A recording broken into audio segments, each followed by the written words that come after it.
नायिका महमूद शहजाद मुगल और आप देख रहे हैं न्यूज़ पे। नायिका जब भी कोई मुल्क तरक्की करता है या किसी मुल्क में इनकलाब या तब्दीली आती है तो उसके नौजवान ही उसमें हरावल दस्ते का किरदार अदा करते हैं। यानी कि किसी भी मुल्क की तरक्की का राज जो है वो उसके नौजवानों पर मुश्तमिल है।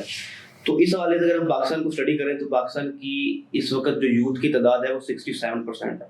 यानी पाकिस्तान इस हवाले से बड़ा ब्लेस्ड कंट्री है कि पाकिस्तान में एक अक्सरियत आबादी नौजवानों पर मुश्तमिल है। लेकिन पाकिस्तान के जो नौजवान हैं वो बड़े कंफ्यूज्ड हैं, उनको समझ नहीं आती उन्होंने करना क्या है, और वो नौजवान जो पाकिस्तान की तमीर और तरक्की में अपना किरदार अदा नहीं कर पा रहे। तो इस मौजू पर जो खालिसतन मौजू नौजवानों के हवाले से इस पर बात करने के लिए इस वक्त स्टूडियो में मेरे साथ मौजूद हैं कामरान सईद उस्मानी साहब, जो कि पाकिस्तान मुस्लिम लीग काफ के यूथ के प्रेसिडेंट हैं पाकिस्तान के, और उसके अलावा औकाफ पंजाब के मशीद भी हैं। अस्सलाम वालेकुम सर। वालेकुम सलाम। कामरान भाई, आप तो पहले तो शुक्रिया, आप तशरीफ लाए, आपने वक्त निकाला।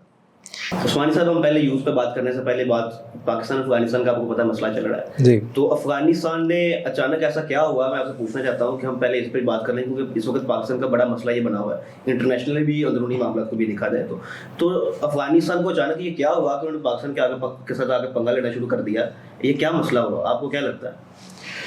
यार अचानक नहीं हुआ मोहसिन, जो मेरा ज़ाती ख्याल है, देखो हम पाकिस्तान जो है वो जब दोहा मुआहदा हुआ, जब जाके इनकी अमेरिका ने विड्रॉल किया और अफ़गान टेक ओवर होना था, उससे पहले जो मुज़ाकरात हुए तो पाकिस्तान ने क्लियर कट उसमें ये चीज़ मुआहदे में शामिल है कि अफ़गानिस्तान की जो सरज़मीन है वो पाकिस्तान के ख़िलाफ़ इस्तेमाल नहीं होगी। ठीक है, ये आते हैं, ये टेक ओवर करते हैं और हम इसका खैर मकदम करते हैं, क्योंकि जब ये टेक ओवर कर रहे थे हमें तो ये लग रहा था कि मुल्ला उमर की आइडियोलॉजी वापस आ रही है, लेकिन उसके बाद क्या होता है, प्रो पाकिस्तानी वापस गवर्नमेंट आ रही है, प्रो पाकिस्तानी कह लें या मुल्ला उमर के वारिस कह लें ना आप। हमें तो ये था कि मुल्ला उमर के बच्चे जो हैं, वारसान जो हैं वो आ रहे हैं। देन उसके बाद क्या होता है, अफ़गानिस्तान की जो सरजमीन है वो टीटीपी इस्तेमाल कर रही है ट्रेनिंग के लिए, आते हैं गुरीला अटैक करते हैं, भाग जाते हैं। ठीक है, बीएलए इस्तेमाल कर रही है पाकिस्तान के ख़िलाफ़, तो ये फिर एक प्रॉपर जो है पाकिस्तान के ख़िलाफ़ ऑपरेशन स्टार्ट हो जाता है। ठीक है, तो इन दी एंड फिर हमारी भी बर्दाश्त की एक हद थी ना, हम कभी कतर को इन्वॉल्व करते हैं, कभी हम सऊदीया को इन्वॉल्व करते हैं, कभी हमारे उलमा जाते हैं, कभी क्या कहते हैं Saudi Arab part of negotiations है, ये सारा कुछ हम करते हैं। इन दी एंड हमें मिलता क्या है, हर दफ़ा कह दिया जाता है कि इस बार इस्तेमाल नहीं होगी, इस बार इस्तेमाल नहीं होगी, लेकिन फिर टीटीपी जो है, इवन सवात के इलाके में अगर आप चला जाएँ मालकन डिवीजन के अंदर, तो रातों के टाइम पे ये 40-40, 50-50 जो है क्या कहते हैं लोगों का ग्रुप जो है, लोगों को यरगमाल बनाता है, लोगों को घरों में दस्तक देता है, दरवाजे खुलवाता है, अंदर जाता है, औरतों बच्चों को यरगमाल बना के उसके बाद जनाब खाने उनसे खाने, उनके घर का सामान लूट लेना, पूरे इलाके को यरगमाल बना लेना, और जाते हुए जनाब गोलियां शोलियां चला के जाना और कहते जाना कि देख लो किधर है तुम्हारी हुकूमत और किधर है तुम्हारी हुकूमत के रेट। तो वो चीज़ें फिर एक्सेप्टेबल नहीं है ना। लेकिन उस्मानी साहब, अगर हम थोड़ा बैकग्राउंड में जाएं, तहरीक इंसाफ की जब हुकूमत थी तो तब तो अफगानिस्तान में बड़ा अमन अमान था, अफगानिस्तान टीटीपी के साथ बड़े अच्छे तल्लुकात भी थे तहरीक इंसाफ के। शायद मुझे लगता है कि तब तहरीक इंसाफ ने कोई इनके खिलाफ ऑपरेशन नहीं किए, बड़े अच्छे तल्लुकात थे, इनको भी जो भी यार ये छेड़ने, अब की हुकूमत इनको छेड़ भी रही है। क्या छेड़ा है पाकिस्तान ने, क्या छेड़ा पहले भी शुरू हो गया है। ठीक है, आपको इसका ना थोड़ा सा बैकग्राउंड समझने की जरूरत है। जो आपने बात की ना कि छेड़ा, मैं आपको उसी तरफ लाता हूँ, आप ज़रा मेरी बात को ज़रा तसल्ली से सुनिएगा। पहली बात तो ये कि टीटीपी और बीएलए इस टाइम पे इतने ज़्यादा हाइपर एक्टिव क्यों हैं, वो ये नहीं कि पाकिस्तान ने उन्हें छेड़ा है, वो ये है कि रिसेंटली आपने इंडिया को नाको चने चबवाए। ठीक है, उन्होंने फ्रंट पे आगे लड़ने के बजाय अपनी जो प्रॉक्सीज हैं टीटीपी और बीएलए, उनको फंडिंग बढ़ा दिया, पहली बात। दूसरा, आपने कहा कि खान के दौर के अंदर ये सारी चीज़ें इस तरह नहीं थी। बात यह है कि जब आप तरीके तालिबान पाकिस्तान के कमांडर को बुलेट प्रूफ गाड़ियाँ गिफ्ट कर रहे हैं, उनके 40-40 हज़ार बंदे वहाँ से जेलों से छुड़वा के यहाँ ला के दोबारा सेटल कर रहे हैं, और वो कौन लोग हैं, वो लोग हैं जिन्होंने सारी ज़िंदगी असला चलाने के अलावा और कोई काम नहीं किया। वो क्या करेंगे इवेंचुअली, दहशतगर्दी करेंगे ना। आपने उन्हें लाके आबाद करा दिया, आपने देखा नहीं हालात कहाँ तक ख़राब हो गए थे, वो तो आके इलाकों को कंट्रोल करना शुरू हो गए थे। ये नेगोशिएशन नहीं होती भाई, ये भत्ता होता है। आप भत्ता देते रहें, वो खामोश बैठे रहेंगे। आप बोलें भत्ता नहीं देना, उठाना शुरू कर देंगे लोगों को, आपके खुदकुश हमले शुरू कर देंगे और दहशतगर्दी शुरू हो जाएगी। इस तरह रियासतें नहीं चलती। लेफ्ट राइट मिसाल के तौर पे आप इंडिया को बोलेंगे जनाब ठीक है हम आपको महीने के इतने पैसे देते रहेंगे, मैं बराए मेहरबानी आप हम पे अटैक ना करें, तो ये अमन नहीं है। सही, ये बदमाशी है इंडिया की। आपने भी आप भत्ता देते रहे हैं अफगानिस्तान को, खान की गवर्नमेंट के अंदर टीटीपी को भत्ता देते रहे, जब तक आप वो भत्ता देते रहे तब तक वो खामोश थे। आपने भत्ता देना बंद किया, अटैक शुरू हो गए। अच्छा, आपने लफ्ज़ यूज़ किया कि इंडिया की प्रॉक्सीज एक्टिव हो गई, उसमें अफगानिस्तान मतलब आप कह रहे हैं कि इंडिया की प्रॉक्सी है? अफगानिस्तानी टीटीपी और बीएलए टीटीपी और बीएलए। ठीक है, तो मुझे ये कहना क्या दुरुस्त होगा कि हमने खुद टीटीपी को छेड़ के इंडिया की जेल में फेंक दिया? अब टीटीपी कोई पाकिस्तान के साथ ही नहीं था, नहीं, टीटीपी तो देखो नहीं टीटीपी के खिलाफ टीटीपी सेटल्ड होकर जरूर बैठ गया होगा कि अभी हमने कार्रवाई नहीं करनी। टीटीपी को बनाने का मकसद क्या है, आप ये मकसद को समझो। टीटीपी का मंशूर ये है, टीटीपी की कभी इंडिया के साथ ताल्लुकात अच्छे नहीं रहे, मैं ये कहना चाह रहा हूं। नहीं कब नहीं रहे, टीटीपी चला ही यूएस के पैसों से और इंडिया के पैसों से। आप मिक्स कर रहे हैं चीज़ों को, आप टीटीपी और टीटीए को मिक्स कर रहे हैं। आपने शायद एक टर्म सुनी हो, good Taliban bad Taliban. Good Taliban वो हैं जो मुल्ला उमर और हकानी और ये सारे वो थे जिन्हें हम कंसीडर करते थे कि गुड तालिबान, ठीक है। वो पाकिस्तान से ही पढ़ के गए, जामिया हकानिया से वो पढ़े सारे, और क्या कहते हैं सारा यहीं से एक सिस्टम चला, जो भी था आके यहीं रहते रहे। जब क्या कहते हैं अमेरिका ने इन्वेड किया अफगानिस्तान को, तो ये सारी शूरा जो है ये कोयटा आके बैठ गई थी, ये वो है। लेकिन जो टीटीपी है ना, ये बाद में बनती है। इसका पहला और प्राइम मकसद यही है कि हमने पाकिस्तान के अंदर शरीयत नाफिज करनी है, जो शरीयत इनके अकॉर्डिंग ठीक है। सही। वो कभी भी पाकिस्तान के हामी नहीं रहे। टीटीपी और टीटीए को आप तरीके तालिबान पाकिस्तान को और तरीके तालिबान अफगानिस्तान को वो आप मिक्स कर रहे हैं। तरीके तालिबान अफगानिस्तान के साथ बहुत अच्छे ताल्लुकात पाकिस्तान के पहले भी रहे हैं, और अब ज़ाहिर है जो कशीदगी चल रही है। तरीके तालिबान पाकिस्तान कभी भी पाकिस्तान की हामी नहीं रही, वो हमेशा पाकिस्तान के ख़िलाफ़ इस्तेमाल हुई है। पाकिस्तान के क्या कहते हैं एपीएस पे अटैक किया, फिर पाकिस्तान में जितने खुदकुश हमले हुए, इवन मोहतरमा बेनज़ीर भुट्टो को कत्ल करने की जिम्मेदारी जो है वो बैतुल्ला मसूद जो उस टाइम का टीटीपी का हेड था, चीफ था, उसने कबूल की थी। तो ये पाकिस्तान के कभी भी हामी नहीं रहे। देखें ताल्लुकात खराब नहीं पाकिस्तान का अभी तो है ना, किसके टीटीए के अभी हाँ अब खराब है, जाहिर है वो टीटीपी को नहीं रोक रहे। हुकूमत तो अफगान तालिबान की है ना, उनका काम बनता है कि तरीके तालिबान पाकिस्तान को रोकें। उनकी साथ मिलके शुरू हो गए, साथ मिलके नहीं शुरू हो गए, आप कह लें कि वो उनको रोक नहीं रहे।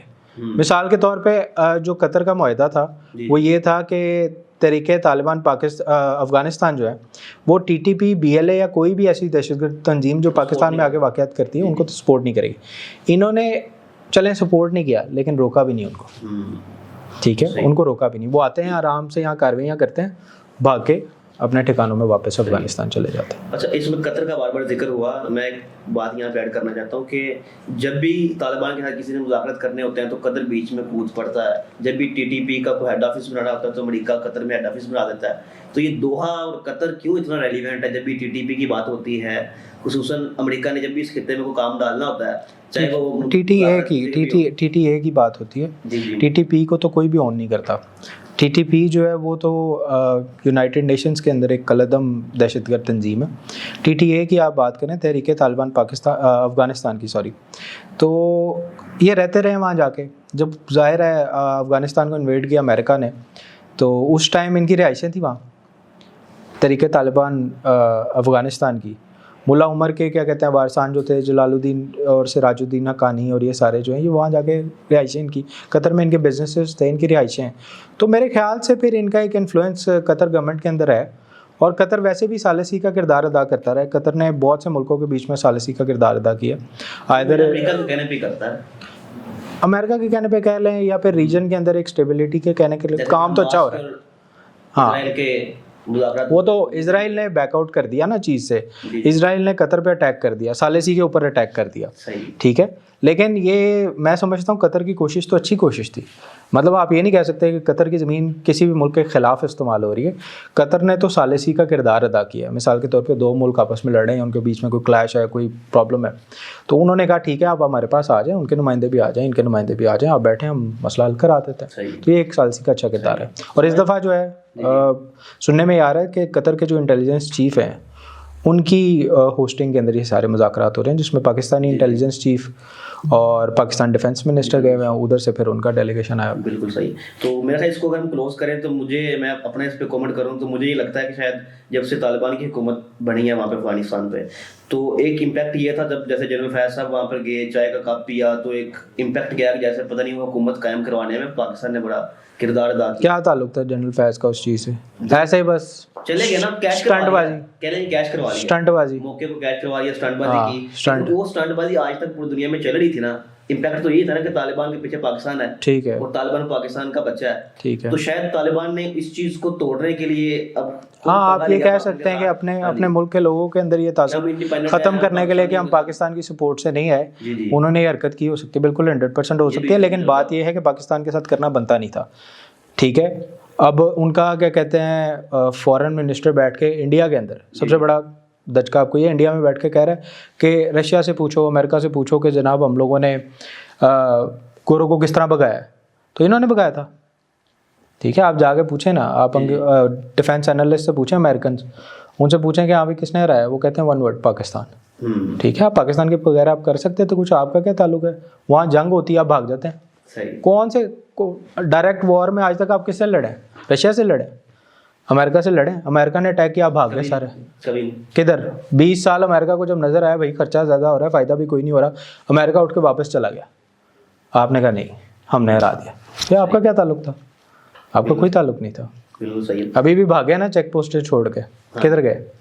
लड़ते अब आगे। ये थोड़ी होता है कि एक चेक पोस्ट पे जहाँ आपको पता है 15 बंदों की नफरी है, वहाँ FC वाले बैठे हैं, फौजी बैठे हैं, वहाँ पे आप 100 बंदा ला के अटैक करें और बोले हम जीत गए।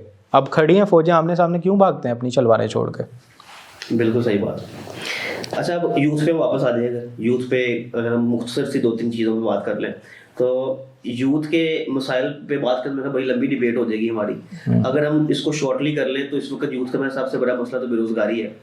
तो आपको क्या लगता है कि पाकिस्तान के जो नौजवान बेरोजगारी का शिकार हैं, तो सबसे बड़ा मसला क्या है? बेरोजगारी क्यों है पाकिस्तान में इतनी ज़्यादा? मैं समझता हूँ कि सबसे बड़ा मसला जो है वो गलत इन्फ्लुएंसेस हैं। मिसाल के तौर पे आपको बड़े गौर से ये चीज़ देखनी चाहिए कि आप किन इन्फ्लुएंसर से इन्फ्लुएंस हो रहे हैं। मिसाल के तौर पे अगर आपके क्या कहते हैं आइडल्स ये स्टूपिड से यूट्यूबर्स हैं, फैमिली व्लॉगर्स हैं, तो फिर आप कहीं नहीं पहुंच रहे हैं। ठीक है, क्योंकि वो आपको कोई ढंग की बात नहीं बताएंगे, वो आपको सिर्फ ये बताएंगे कि आज मैंने नेल पॉलिश इस कलर की ले लिया, आज मेरे अब्बा ने मुझे ये ले दिया, आज मैंने अब्बा से खींच के ये ले लिया, ये मैंने गाड़ी ले ली, ये मैंने घर ले लिया।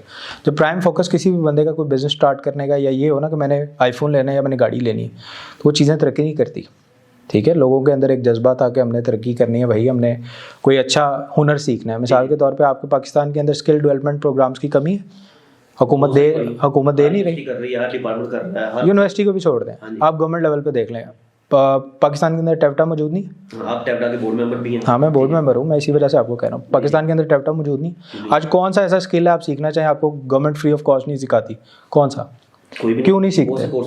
क्यों नहीं सीखते? टिकटॉक लाइव पे बैठ के एक दूसरे के साथ बकवास करना, एक दूसरे को गालियां देना, ये इन चीज़ों से जब इन्फ्लुएंस होंगे तो फिर आप कंफ्यूज रहेंगे कि इधर जाऊं उधर जाऊं। एक यूट्यूबर आपको जो मनी लॉन्ड्रिंग का पैसा टिकटॉक लाइव से कमा रहा है, ठीक है, वो जब आपको दिखाएगा ना कि ये मैंने घर टिकटॉक लाइव से खरीद लिया, तो ऑटोमेटिकली आप गलत डायरेक्शन में चले गए। ठीक है, आपको ये क्यों नहीं पता? नई चीज सोचने की तरफ जाएंगे नहीं, आप मेहनत को भी छोड़ दें। ऐसे ऐसे स्किल्स हैं, मिसाल के तौर पे मैं आपको छोटी सी एक एग्जांपल देता हूँ। आप ना मनी लॉन्ड्रिंग करें, आप कोई उल्टा सीधा ये टिकटॉक लाइव शाइव ना करें। UAE के अंदर जो क्रेन ऑपरेटर है ना जी, उसकी स्टार्टिंग सैलरी 15,000 दिरहम है। 15,000 दिरहम पाकिस्तानी कितना बन जाएगा? 10 लाख से ऊपर है। 10 लाख, 1 मिलियन से ऊपर है। बेसिक ट्रेनिंग लो जाओ क्रेन चलाओ, 10 लाख रुपए का। ट्रेनिंग कौन दे रहा है? टेप्टा क्रेन ऑपरेटिंग की ट्रेनिंग दे रहा है। हाँ, जाओ करो, क्यों नहीं करते? स्टार्टिंग बताया, वो इंक्रीज करनी है आपकी 35,000 6 मंथ, 1 साल, मुझे उसका एग्जैक्ट ड्यूरेशन का आइडिया नहीं। तो एक छोटी सी बात बता रहा हूँ, हाँ, सोलर मेंटेनेंस की देख लें, छोटी सी ट्रेनिंग है, जाओ करो, दुनिया में डिमांड देखो। सोलर एनर्जी की तरफ दुनिया शिफ्ट नहीं कर रही, क्यों नहीं जाते भाई? ये क्या कहते हैं, IT स्किल्स देख लो। ठीक है, अब ये IT स्किल का मतलब ये नहीं है कि पोस्टर डिजाइन करना, जिस चीज की जरूरत है भाई। मिसाल के तौर पे आज के दौर के अंदर किसी को जरूरत है कि आईफोन रिपेयर करना है, आपने अपना आईफोन रिपेयर कराना है, लेकिन बंदा आपके पास आया बोला घर का टेलीफोन रिपेयर करना मुझे आता है, वो रेलेवेंट है? नहीं। उसकी जरूरत है? नहीं। फिर आपको आईफोन रिपेयर करना आता है, आपसे लोग आईफोन रिपेयर कराएंगे। दुनिया के पास आईफोन है, ये रिपेयर होना चाहिए, लोगों को चाहिए रिपेयर हो। टेलीफोन रिपेयर करने वाले की आज ज़रूरत नहीं है। इसी तरह ही IT में अगर आपको लगता है आप स्किल सीख के भी घर वेले बैठे हैं, दैट मीन्स आपका जो स्किल है वो अपडेटेड नहीं है। बिल्कुल सही, आपने बड़ी अच्छी मेरे ख्याल इसको एग्जांपल के साथ समझा भी दिया कि पाकिस्तान की जो मेरे यूथ है ना, वो इसलिए कंफ्यूज है कि उसकी तवज्जो किसी और तरफ है। हाँ। असल मुद्दे की तरफ पूरा दिन बैठ के वो देखेंगे ना कि वो फलां बटन है और फलां भाई ने क्या किया है, तो फिर कंफ्यूजन है। भाई देखो, डिप्रेशन का कोई इलाज नहीं। अल्लाह ताला कुरान में कहता है कि अगर इनका गुस्सा ठंडा नहीं होता तो इन्हें चाहिए कि अपने गलों में रस्सी डालें और अपने आप को फांसी दे लें, उससे शायद इनका गुस्सा ठंडा हो जाए। डिप्रेशन का कोई एंड नहीं है, विक्टिम ब्लेमिंग का, वो क्या कहते हैं, सेल्फ ब्लेमिंग का कोई एंड नहीं है। मेरे साथ ये हो गया, मेरे साथ वो हो गया, मेरे लिए ये मसला, भाई इसका कोई एंड नहीं। मैंने ये किया तो मैं फेल हो गया, मैंने वो किया, मैं अब क्या करूं, मायूस होकर बैठ जाना। हाँ, बेटर हो। हालांकि फेलियर तो सक्सेस का हिस्सा है, पार्ट है, बस फेलियर से बंदा सीखता है। हाँ, तजर्बे के साथ ही आपको कामयाबी आती है। और बात ये है कि आपके पास स्किल भी कोई नहीं है, और जनाब आपको आता जाता भी कुछ नहीं है, आप सीखना भी नहीं चाहते, बस आप घर बैठे देख रहे हैं कि दुनिया कहाँ चली गई और मैं कहाँ रह गया, तो फिर आपने रहना है। स्किल की तरफ फोकस भी नहीं है और स्किल सीखना नहीं चाहते। अगर हम उसमें तो कौन सा बंदा ऐसा है पाकिस्तान छोड़ो, पूरी दुनिया के अंदर, छोटी चीज़ है ना, आप YouTube पे हर चीज़ पड़ी हुई है, कोई भी चीज़ पूरी दुनिया के अंदर कोई एक जगह मुझे आप ऐसी बता दें जिसमें किसी बंदे को कुछ स्किल आता हो और वो फारिग है।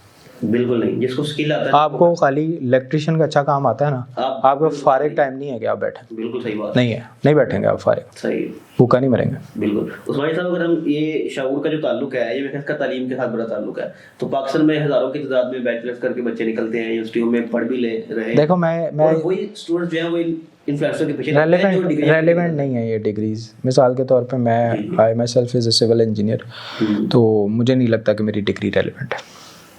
मेरे से अच्छा काम जो है ना कोई मिस्त्री कर सकता है, उसके पास मेरे से अच्छा स्किल है। निज़ाम का कसूर है पाकिस्तान में, अपडेटेड नहीं है, निज़ाम का नहीं है यार, पढ़ाने का तो तरीका वही होता है ना भाई। मिसाल के तौर पे हाँ, कंसेप्चुअल लोगों को शऊर अपडेटेड नहीं है, अपडेटेड नहीं है। शऊर का क्या से क्या मुराद है आपकी, मतलब क्या? ये हमने पिछली जितनी कन्वर्सेशन की है वो सारी एक ही एजेंडे पे है कि हमारे बच्चों को शऊर नहीं है कि हमने जाना किस तरफ है और करना क्या है। उनका शऊर का ना किताब के साथ किताब आ सकता है, मतलब वो कोई आप लाइफ एक्सपीरियंस बायोग्राफीज और इस तरह की किताबें पढ़ें, उससे आपको शऊर पैदा हो जाएगा। लेकिन आपकी क्या कहते हैं अलजेब्रा की किताब से, आपकी क्या कहते हैं ये केमिस्ट्री की किताब है, फिजिक्स की किताब से, इससे आपके अंदर शऊर नहीं पैदा होना। शऊर एक इंस्टिंक्ट है और आपका विजडम है, ठीक है। वो कई बार ऐसे होता है कि बिल्कुल जो अनपढ़ बंदा है वो बड़ा समझदार होता है, शऊर होता है उसके अंदर। शऊर का मतलब ये समझदारी कि आपको समझ आ रही है चीज़ की। मिसाल के तौर पे एक इलेक्ट्रिशियन है, वो स्किल सीख लेता है, मैं उसी बात पे दोबारा वापस आ रहा हूँ, और वो घर फारिग नहीं बैठा हुआ, ठीक है। एक जनाब PhD है, वो घर फारिग बैठा हुआ और वो गिला ये कर रहा है कि देखो मेरे पास PhD की डिग्री है, ठीक है, और मैं घर फारिग, विजडम भी नहीं है और स्किल भी नहीं है। आप ये देखें ना कि आपने जिस सब्जेक्ट के अंदर PhD की है उसकी कहीं पे ज़रूरत है, अगर ज़रूरत है तो आप घर क्यों बैठे हैं? कैसे बैठ सकता है बंदा? ठीक है, मुझे कोई बुलाने आए कि जनाब आए आपको क्या कहते हैं 10 लाख रुपए की नौकरी देते हैं, तो मैं घर बैठता हूँ? नहीं बैठूँगा। मुझे कोई पूछे ही ना, क्योंकि मैं कोई मुझे क्यों 10 लाख रुपया देगा जब मेरे काम की उसको ज़रूरत ही नहीं है। सही। तो मैं असल में ये बात करना चाह रहा हूँ कि जो विजडम है ये भी किसने देना है? स्टूडेंट्स को यूनिवर्सिटियाँ देंगी ना, जो डिग्री करने जा रहा है, तो इस पे यूनिवर्सिटियों का फोकस होना चाहिए। यूनिवर्सिटी भी, पेरेंट्स भी, रुझान भी, डिग्री, सोसाइटी ट्रेंड भी, सारी चीज़ें रिस्पॉन्सिबल है, तो कोई एक चीज़ नहीं है। तो इसको ठीक करने की तरफ जाए। यूनिवर्सिटी तो बच्चा जाता ही 12 साल के, मतलब 12-13 साल पढ़ के ही आगे यूनिवर्सिटी जाता है ना। तो घर का माहौल भी है, दोस्त भी है, सोसाइटी भी, हमें एक वैसे ही ओवरऑल एक एनवायरनमेंट क्रिएट करने की ज़रूरत है, ताकि हम जो ये जो ख़राब किस्म के इन्फ्लुएंस है ना, जो फजूल सी सक्सेस स्टोरीज हैं बगैर स्ट्रगल की, इनको प्रमोट ना करें। ये आप मीडिया वाले हैं, आपका भी फर्ज बनता है कि आप लोगों को बताएं कि भाई ये सारा ड्रामा है। टिकटॉक लाइव आप मुझे बताएं, आप हल्फिया मुझे सीधी बात, मतलब अगर कुरान का मनी लॉन्ड्रिंग है, ऐसा ये मिस्टर पतलू को कौन दे इतने गिफ्ट, वो क्या है, मतलब कर क्या रहा है? मतलब मुझे अब एक बात बताओ, उसकी जगह हो ना कोई, अल्लाह माफ़ करे, कोई अच्छी सी एक्ट्रेस का नाम ले लो, वो बैठे उसको भी इतने गिफ्ट ना मिले, उसको कोई बंदा कोई सभा के बैठ के उसको भी 150 रुपए भेज भी दे कि चलो। वही लोगों को पता नहीं, समझ नहीं आती पाकिस्तानी अवाम को कि मिस्टर पतलू कौन है, कौन है ये पतलू? मुझे इनके नाम नहीं पता। जो इस टाइम टिकटॉक का सबसे बड़ा स्टार है, लीडर कहते हैं, मैं नहीं जानता उसको, लेकिन बहरहाल ये है कि इस तरह की चीज़ों को, वो नाम भी देखें ना किस तरह, कोई डिसेंट नाम तो नहीं है ये जो आपने बताया मिस्टर पतलू को, मतलब सही नाम अरसद जाट है। हाँ, जो असल नाम ले लेता तो शायद बेहतर था, लेकिन बहरहाल जो भी चीज़ है, लेकिन वो बंदा इस टाइम टिकटॉक लाइव से अरबों रुपए कमा रहा है और लोगों को गलत इन्फ्लुएंस कर रहा है, हालांकि लोगों को पता नहीं कि उसके पैसे का जरिया कुछ हो रहा है। ये गिफ्टिंग शिफ्टिंग कोई चक्कर नहीं है। आप बता दें, मैं बता देता हूँ। चलें, ये गिफ्टिंग का तरीका क्या है भाई? बाहर से ब्लैक में उठाते हैं कार्ड्स, हाँ जी, गोरों के कार्ड्स जिनमें पैसे हैं, ठीक है, उससे वो कार्ड आपके पास आ गया, टिकटॉक का आपने एक अकाउंट बनाया, उस पर वो कार्ड मारा, उससे कॉइन्स खरीदे, और अंदर में इनकी सुनो कॉइन्स खरीदे। अब स्टेप बाय चलते हैं ना। पहला स्टेप है आपने जाली कार्ड खरीदे, ठीक है, गोरों के जिसमें पैसे हों, ठीक है, वो आपको मिल जाते हैं डिफरेंट प्लेटफॉर्म्स है, डार्क वेब शॉप ये वो और वो वैसे भी लोग बेच रहे होते मिल हैं, जाते हैं, कॉल सेंटर्स पे ढेर लगे हुए हैं, बेशुमार पड़े। कॉल सेंटर कॉल हाँ, करते हैं कार्ड मिल गया, आपने टिकटॉक का एक अकाउंट बनाना है, उस पर वो कार्ड मार के कॉइन्स खरीद लेने हैं, उन कॉइन्स से स्टिकर खरीदने हैं जो आपने गिफ्टिंग पे मारना है। अब आप टिकटॉकर साहब के पास जाएंगे, उन्हें बोलेंगे जनाब आज रात में आपको 1 लाख 2 लाख 10 लाख 1 करोड़ इतने के गिफ्ट दूंगा, गिफ्ट मारूंगा, बीच में से आधे आपके आधे मेरे, ये मनी लॉन्ड्रिंग हो रही, सीधी बात है। बिल्कुल, यही तो मैं, यही इस कौम को पता नहीं चलता कि पता नहीं ये सीधी सी बात, स्टेप बाय स्टेप समझाएं, है ही ये इस तरह हो रही है जी मनी सारी लॉन्ड्रिंग, मनी लॉन्ड्रिंग इस तरह हो रही बिल्कुल सही है। तो मेरा ख्याल इस पे हम डिटेल अगले एपिसोड में रख लेंगे, हम उस पर पूरी डिटेल से बात कर लें, है इंशाल्लाह। मसाइल से बात करें, हाल की तरफ भी जाएं फिर। तो अभी के लिए मेरा इतना ही है, आप टाइम निकाल कर आए, फिर मुलाकात होगी, आपका बहुत शुक्रिया। Thank you. मैंने कहा अभी के लिए इतना ही, इंशाल्लाह फिर मुलाकात होगी, अल्लाह हाफिज़।